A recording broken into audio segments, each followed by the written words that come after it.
Sebelum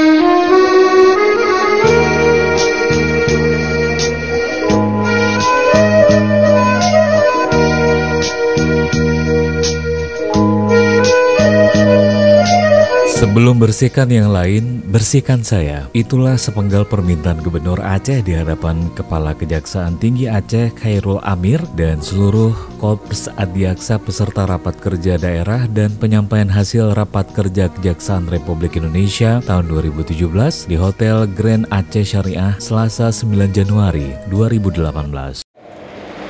Untuk itu saya sampaikan kabar gembira kepada jajaran Adiaksa ini, bahwa akan ada salah seorang petinggi Kejaksaan Tinggi Aceh akan saya minta kesediaannya untuk menjadi salah satu dari eselon 2.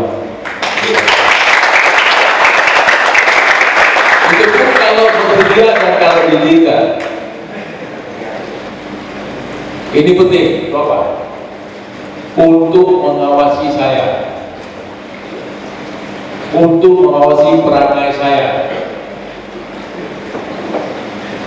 Sebab kebersihan itu bukan dimulai dari bawah, dari atas.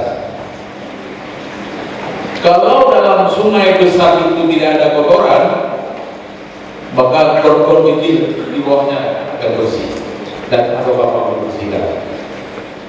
Menurut Irwandi, lemahnya penegakan hukum bukan hanya berimplikasi pada sistem pemerintahan dan pelayanan publik, tapi juga berdampak terhadap semua sektor. Oleh karena itu, pilot Eagle One Hanakar Hokagata itu bertamsil bahwa dirinya membutuhkan pejabat yang mampu menjadi pencuci botol. Untuk mewujudkan pemerintahan yang bersih tidak cukup membersihkan dari luar.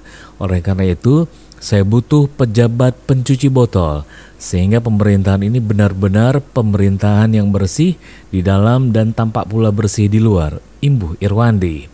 Menanggapi permintaan Gubernur, Kejati Aceh menyatakan siap menjawab kepercayaan tersebut. Khairul Amir berjanji akan mengirimkan yang terbaik untuk membantu kerja-kerja Gubernur. Dalam kesempatan tersebut, Irwandi juga menyampaikan apresiasi atas kinerja Kejari Aceh Barat Daya yang telah melakukan penuntutan maksimal yaitu hukuman mati kepada pelaku pembunuhan berencana. Menurut Irwandi, selama ini masih ada celah dari para pelaku hukuman mati untuk mendapatkan tuntutan hukum yang meringankan. Padahal pembunuhan adalah tindakan yang sangat melanggar hak asasi dasar seorang manusia, yaitu hak untuk hidup.